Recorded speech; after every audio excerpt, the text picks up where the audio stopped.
Brian Lara used pot plants to work on his placement. John Wright glued his glove to his bat. Sachin Tendulkar dug up practice pitches. Tatenda Taibu cut the top off his bat. Claire Taylor used a hockey grip. Steve Smith was from tennis. Dean Jones would call phantom runs. And Victor Trumper turned the nets into a war zone to survive. The best batters in the world do whatever they have to make runs. We have told their stories in our new book, The Art of Batting. Hello and welcome, ladies and gentlemen, to episode 73 of the Crickpicks podcast. I'm Behram, who you can find at Def Mango on Twitter. And with me, of course, as always, is Estelle Vasudevan, who you can find at Estelle_Vasudev, the number 1 on Twitter. And then this week, we don't have Jared, but we've got Varun Alvaconda with us, who you can find literally nowhere. He doesn't have a great digital footprint. And just a quick briefing for those of you who are new to Crickpicks. What we do on this show is that we take any generic cricket category and we draft our top 15 for that cricket category. So top 5 each in a snake-style draft competition. So the pick order goes 1, 2, 3, 3, 2, 1. And sometimes what we do is that we combine to form teams of 12. And that's kind of what we have on the menu for today as well. The topic or the title basically is all-time global test team. And the conditions are that you can pick any player from any test team, but a maximum of 1 per test team, 1 player per test team. So it's an interesting exercise. I'm quite excited for it. I do have third pick for this one though. And Estelle, the queen of first picks, will do the honors. Let's do it, Estelle.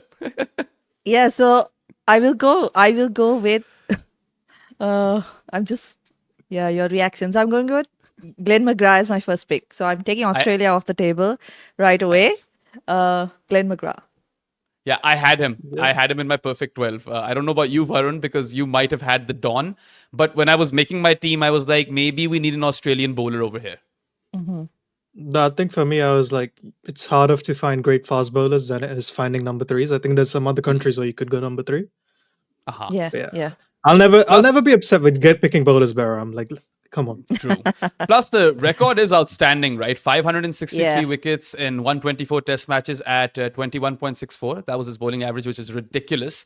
And his economy, that doesn't really matter much in test cricket as much as it does in limited overs. But it was really hard to score runs off McGrath. He was inch perfect with respect to his accuracy. The sort of bowler where you could just put a coin on the pitch and be like, okay, Glenn or Pidge, keep hitting that coin, and he'd probably do that.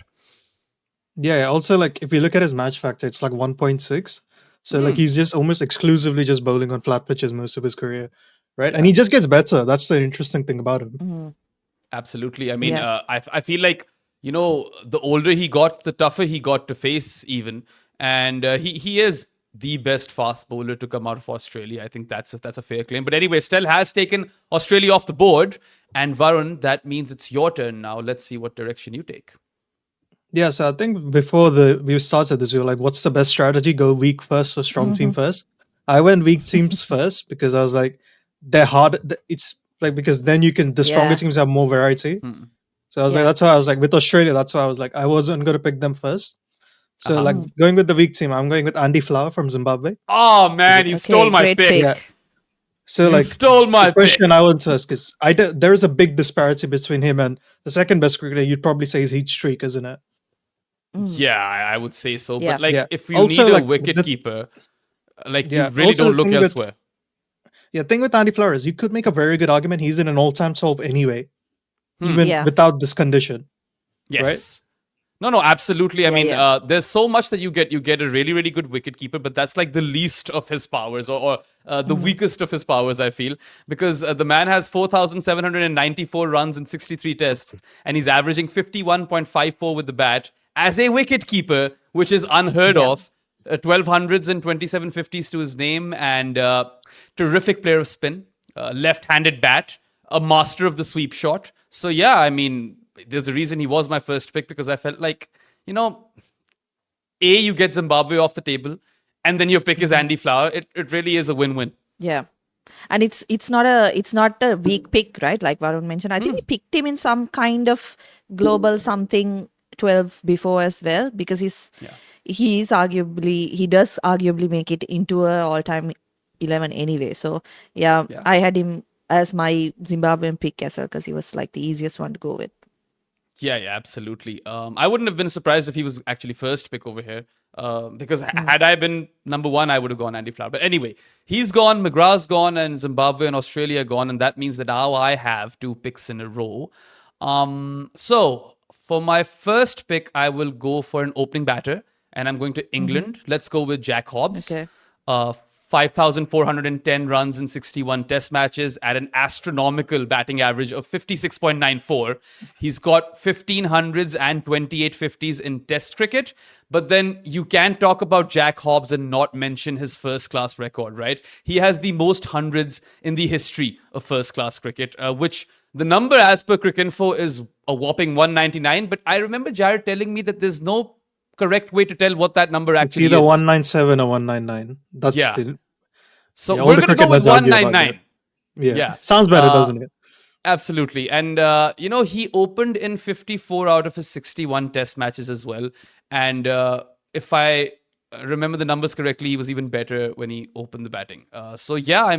Pretty straightforward pick for me. And England is off the table in plus. When you said England and opening batter, I thought you were going in a different direction because you have a favorite. But Yes, of course I do. Big fan of the chef.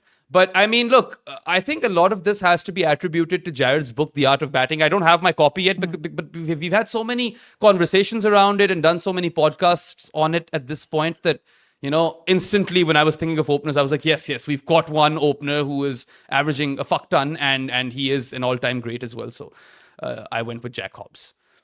Okay. Yeah, he was my choice for England as well. Now, I could do the same thing, Varun. I could go for a weaker team or take a really good player off the list. But you know what? I am fearing you guys to pick someone else at number 4. oh no.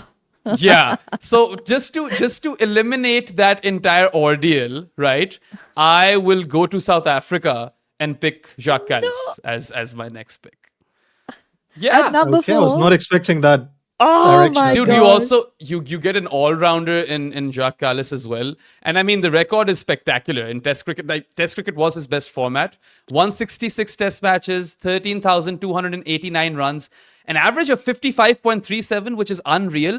A ton in his last test match versus India as well. 4,500s in total in the format with 58 50s. And that's not just it either, right? You throw in 292 wickets, at 32.65, which is a pretty good bowling average, right? Could easily be your 5th bowler. And this team, he might end up being our 6th bowler. And just to check his record at number 4, right? 9,033 runs have been scored by Jacques Kallis at number 4. And his average over there is the most out of all his different batting positions. He's averaging 61.86 at number 4, and 35 out of his 4,500s have come at that position, along with 36 of his 58 50s. So I looked up all those numbers, obviously, and there are a couple of South African players that we could have gone for, right? But I feel like if we're looking at balance, not Garry balance, I think Kallis fits the bill perfectly. I had a South African opener. I had Graham Smith as my Yeah. second because I was like, I had a South opening is African. just. Yeah. I couldn't find a lot of great opening options once we go away from the strong teams. I mean, there's That was one Yeah, fantastic, Behram. fantastic opening option from India. Yeah. There's always that. Anyway, we're back to you, Varun. Good God. We're done with we have- Australia. You We've said done Australia. You said Kallis 4, right? Yes. I mean, Yes. we could always move him around, but Move I to had 3, thought yeah. of Kallis Yeah. at 4, yeah. So I think Flowers 5 currently. Yeah, Flower Yeah, 5, Hobbs opening, Glenn McGrath is definitely 11, number 11. 11. Yeah. Yeah, and then you've got Kallis at 3 or 4, whatever. Yeah, so I think I'm just gonna, for the sake of the team, I'm gonna go for the weak teams again. So I'm going Shakib from Bangladesh. Yeah, good one. Nice one. Yeah. That was my Again, next did we pick. have the second option for Bangladesh? No. It was I always don't going to be think so. Shakib. So It when was- I said I'm confused between a stronger team and a weaker team, I was thinking Shakib or Kallis. And I was like, you know what? These guys are going to pick someone else in the middle order, so let me secure that position. So we can either put him at 6 or 7, depending on who else Yeah, we yeah. pick, right? And Yeah, what are yeah. what are the numbers like? Because Shakib is a very, very underrated Test cricketer. That I know. And his Yeah, bowling so I- numbers are just terrific. Yeah, his bowling away from home holds up as well. I think it's just I think it's 30 home and away. And Yeah, his batting is really good, right? overall, he's got 246 wickets in 71 test matches with his slow left arm bowling. He's averaging 31.72, which is right, like pretty decent, actually very good for a finger spinner. And then as far as runs are concerned, he's got 4,609. His average with the bat is 37.77. 500s, 3150s. And yes, I mean, if you think of him as an option at 6 or 7, I feel Yeah. like there's nowhere else to go, really. Yeah. We would have to Absolutely. kind of give him like a few talks on how to control his temper and all of that stuff. So that's it. But does he qualify to bowl? Now. Ooh, I mean, this is an all-timer sort of team. So let's Yeah, pick I think prime he does, or doesn't peak Shakib, right? I think he still does. Yeah. Yeah. Shakib. I think he bowls. All right. Yeah. All right. Okay, so I'm not going to go for weak teams. I'm just going to pick obvious picks because that's the Okay. easy thing to do. Okay. So I will go with Murali as my next pick. Simple enough. Hey. Sri Lankan pick. I mean, Sri Lanka had a few options, right? But I think, and you could be flexible. Maybe a Sangha at 3 if you don't have a 3. You know, if you want a left arm or left arm pace bowler, maybe some options. But I thought, given that I'm not allowing anyone to pick one, by taking Yeah, Mazat off- actually, yeah, that's a very fair point. So we should have like one of the 2 best spinners ever in the side. So I'll go with Murali as my second pick. Yeah. What to say about the what is numbers? what to say about the numbers, really? 800 wickets, but what What to is say, the yeah. average? Averaging 22, That's insane in striking Test at cricket. 55. Yeah. I That- mean, that's after just that unreal. volume of wickets, right? There was Yeah, a 602 wickets in Asia, right? Yeah. Something But like then that, again, Yeah. you Utterly know, ridiculous. it might not surprise you guys that I did have Sangha as my Sri Lankan pick in this team. But Of course you did. Of course. I do actually think that Muttiah Muralidharan is the best Test cricketer to have ever come out of Sri Lanka, or even the best Yeah. cricketer, period, right? So it makes sense to have him. And especially, as Estelle said, she's, deprived us from Warney. Having So we Warne, need one of yeah. those 2 guys in there. So But Murali we do makes have sense. a problem with who is number 11. That's the Yes. next question. That is a big problem, actually. McGrath over Murali? I don't know. Actually, don't know the correct answer over here. I'm Murali at 10 right now, but I mean, Yeah. we can switch things around. Okay. Okay, so my next pick, I will go for another easy one. I'll go Kane Williamson, number 3, New Zealand. Okay. Yeah. Yeah. I mean, again, because I had Sangha at number 3, I actually had Hadley from New Zealand, but I'm fine with Kane at 3. Okay, yeah. Yeah. Yeah. I So mean, I had of the modern players, sorry, yeah, go ahead, Varun. No, sorry, you were saying. No, I was gonna say like of the modern players, he's the one who's really shone at number 3. Like everyone's moved to kind of number 4, that position, but he's kind of held the fort for New Zealand in that position. 8,600 runs, averaging 57, 3100s in 95 tests. So I think the record is pretty great for that type of role that you want him to play. And whilst an average of 57 is absolutely like phenomenal, it's right up there with the very best that we've ever seen. Actually, 57 is quite high, because Sangha's 57 as well. The only caveat, I suppose, which Jared always loves to bring up, is that he's struggled versus the best teams. But then again, I feel like from New Zealand, you only had like 2 to 3 options tops, and Kane is one Yeah. of them. So got no issues. So what do we have Yes. now? Estelle, can you read out our team? So basically, we have Hobbs opening. Then we've got Callis at 3 or 4, Flower at 5. Sorry, not 3 or 4, just at 4. Callis, Williamson at 3, Yeah. Flower at 5. Then Shakib, I put him down at 7, but he could be 6 as well. Murali and McGrath 10, 11. So we Okay. need another opener. We need probably one more middle order bat or a proper all rounder and a couple of bowlers. All right. Okay, Varun. You want to go and take that Indian opener? And the then? teams available: India, Afghanistan, West So we have India. Indies. West Indies, of course. We have India, Ireland, Yeah. Ireland. Pakistan. Afghanistan. Yeah. So Pakistan. Pakistan's the Yeah. other one, yes, of course. Those are the one Afghanistan. It's shaping up quite nicely. I think we're doing a good job over It there. is a very we good won't, set. we won't get a lot of cusses in the comment section for this one, I reckon. We will. I mean, trust you- me. but you left other reasons, India's but best maybe number not for the 4. video, but other reasons. Yeah, of course. Those reasons are always there. Anyway, so just before you go for your next pick, Varun, I think it is time for us to take a break. You guys are watching the Crickpicks podcast with Behram, Varun, and Estelle, and we will be back in like 30 seconds tops. So yeah, see you soon. Go nowhere. As a cricket journalist, I would travel sometimes up to 200 days a year. I loved watching cricket games. I loved going to new countries. It was an absolute dream.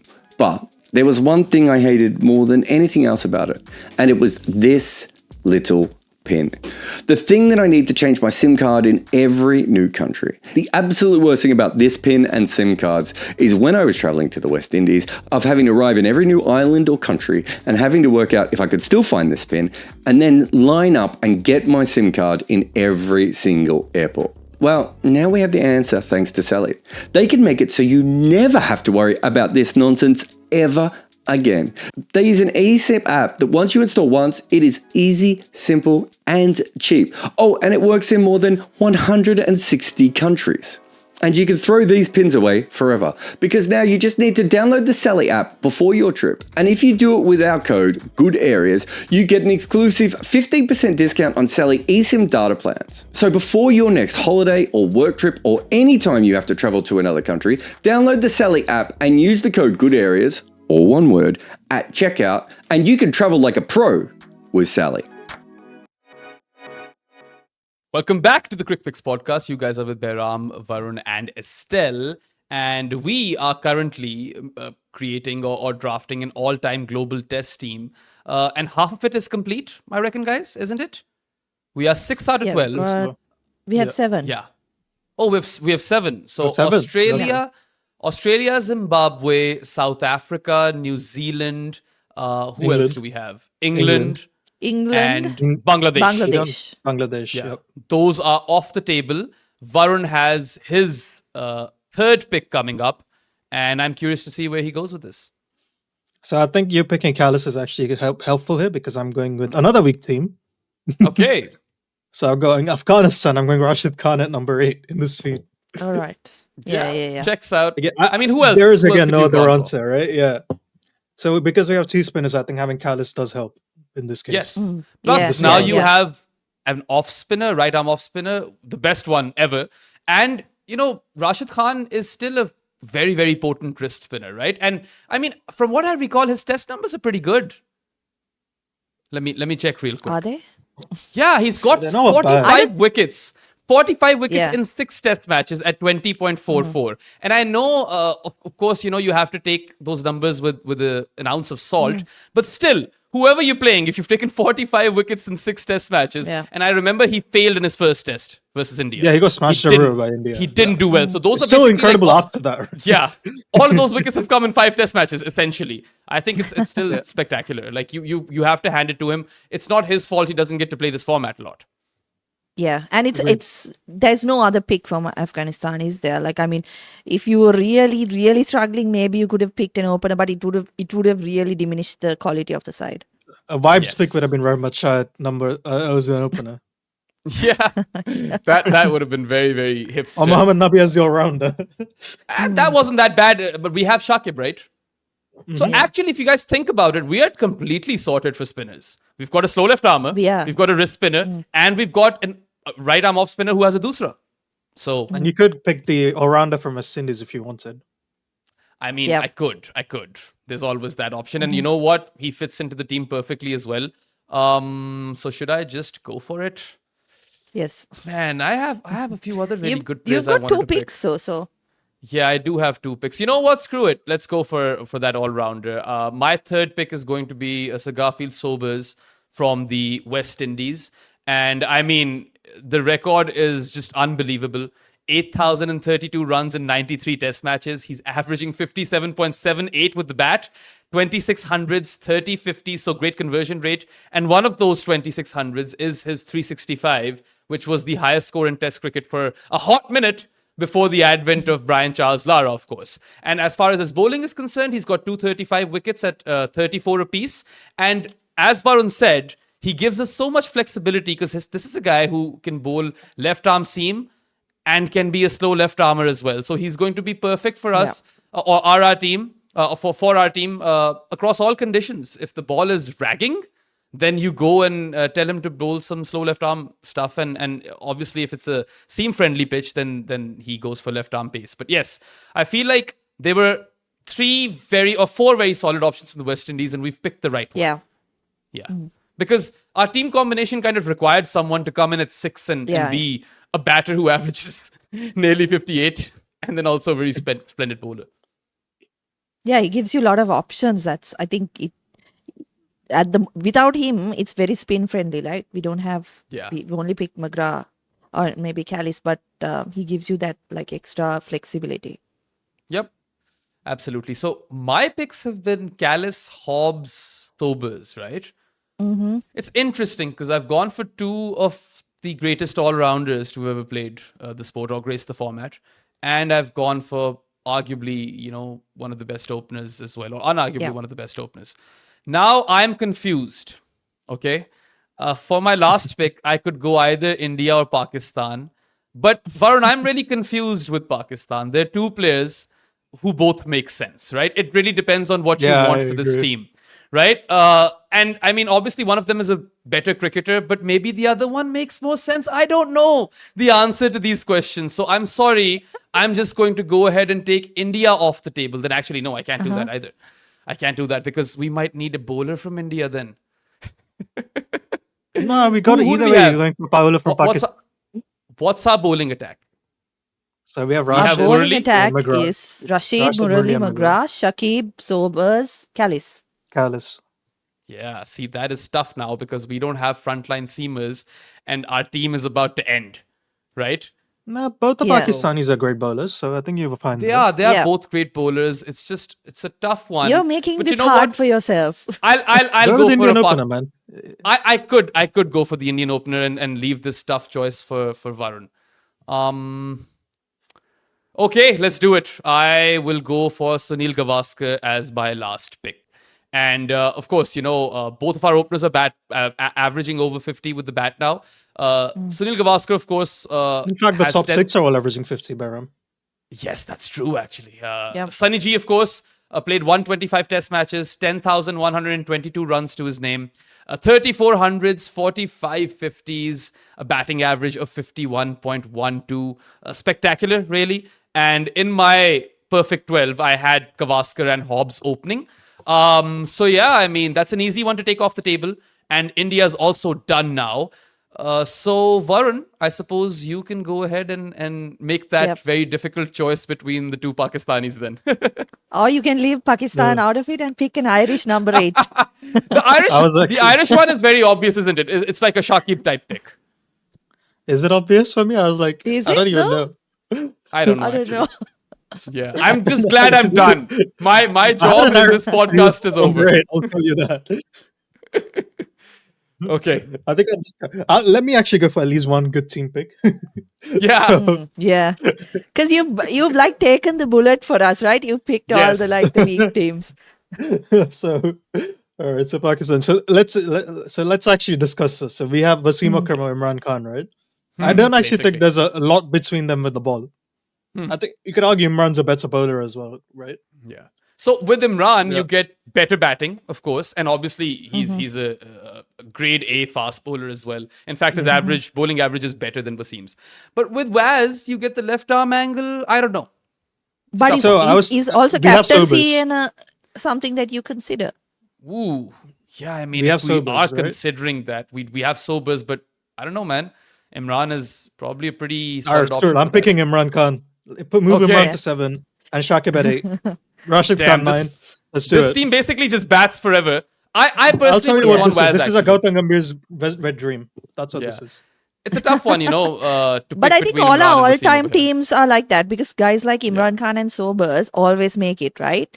So, yes. I mean, that automatically extends your batting lineup. Yeah, I would have gone Wasim, but we have Sobers who gives you left-arm seam anyway. And according to Jared, he averages like 27 as a left-arm seamer, right?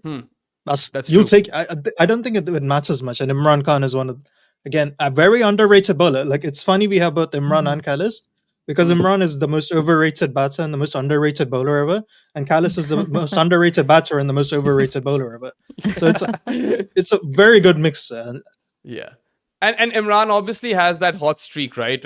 Lasted a decade. He played 51 test matches where he averaged under 20 with the ball and over 50 with the bat, which is honestly a hot streak or a peak that is unheard of. But just to look at his overall numbers as well, a lot of people ask me, is Jacques Callis the best cricketer to have ever played? And Ricky Ponting definitely holds that opinion. But I always counter that by saying, personally, for me, I probably take Sobers and Imran ahead of Callis. And if you've got a bowler like Imran, who's got 362 wickets in 88 test matches at an average of 22.81, it's hard to argue because 22 or anything under 23 is just unreal numbers at that point. And even also, with bowlers right? win more matches than batters. Well, anyway, Yeah, they have to be the better cricketers in Test cricket. That's also true. But even with the bat, 3,807 runs at 37.69. So he's basically a Shakib level batter as well. But there is a caveat, right? He's a not out merchant, isn't he, Varun?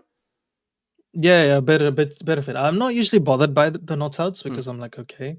I mean, isn't that the purpose of batting, to not get out? Not just that, because like mathematically, like not outs don't help you average more than like a double century across your whole career.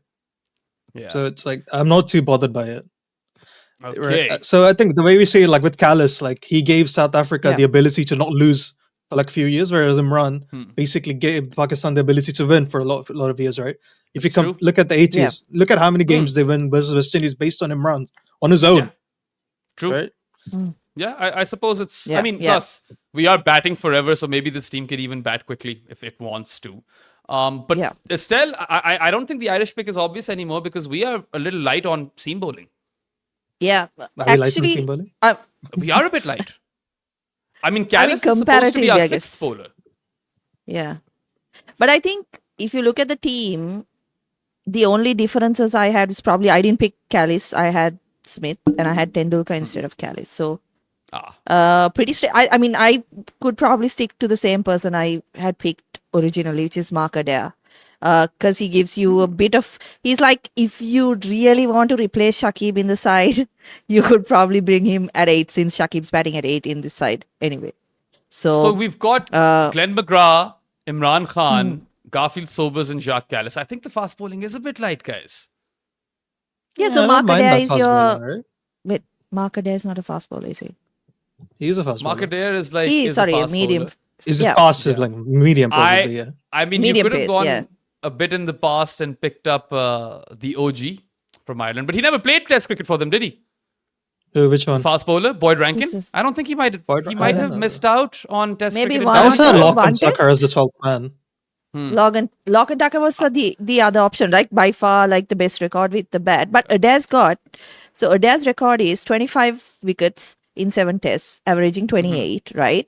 And he has won 5-wicket haul, and he has 250s to his name as well. So he's averaging 28 with the bat as well. He has one versus Bazball England. I don't remember that. Yes, that's true. Yeah. Timmy Murtagh was an option. I don't know if Rankin played for Ireland in Test cricket or not. I know he played for England. He won a cap over there. And who else really? You could go Kevin O'Brien, that many options. Kevin O'Brien was my original option because I had Hadley in there, right? So I had Hadley, McGrath, and Wasim in my best perfect. Boyd Rankin does play for Ireland.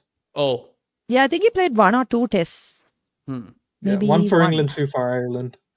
Okay. How did he fare in those 2 tests for Ireland? For Ireland, he averaged 31, and in the 1 test for England, he averaged 81.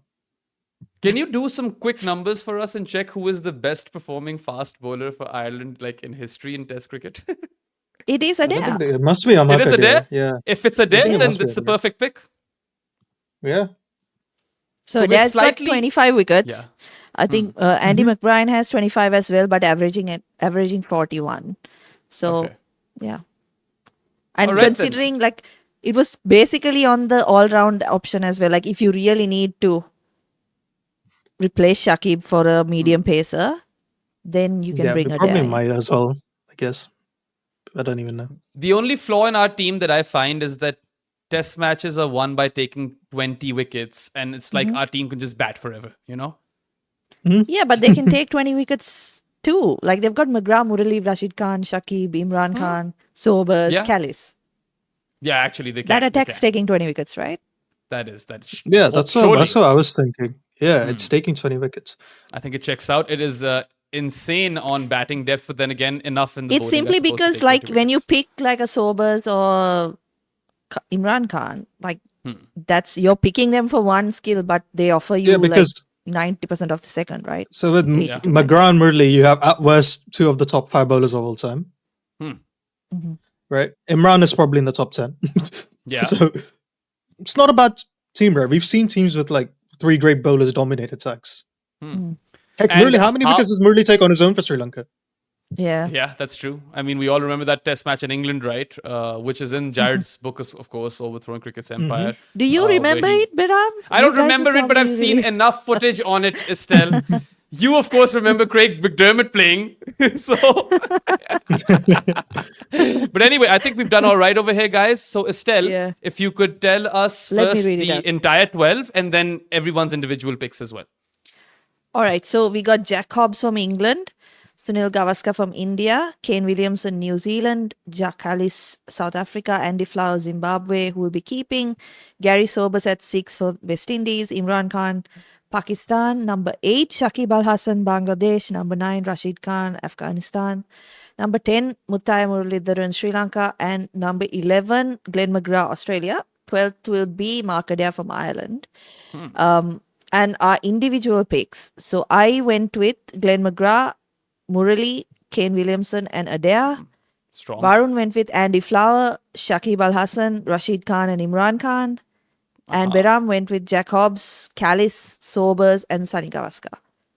It's a tough one, guys. I think we all did Yeah. quite well. The thing with Varun is I feel like he's gotten the best players from all of those countries, right? So it's actually actually, quite a he does. strong claim, even though he's gone for the weaker nations, but it's like they're all-time greats, the GOATs from those nations. I got the Yeah, easiest yeah. draw over here because I was like third pick and I was also done with my duties early and I got all good teams, so I'm not complaining. But we'll let you guys, our viewers and listeners, decide who wins this bout of Crickpicks and let us know what you would have done differently for this team. In fact, do one thing. In the comments section, give us your global all-time test teams as well. We'll love to compare them. And if we miss someone, made a glaring mistake or something, let us know as well. So yeah, that kind of wraps this up. And thanks, guys. I think we've never had this much consensus on a Crickpicks like ever. We're all happy. That never happens. That's because Anyway. Jared's not here to shit on any of our picks. Yeah. I was going to say exactly that, right? Yeah. That's true.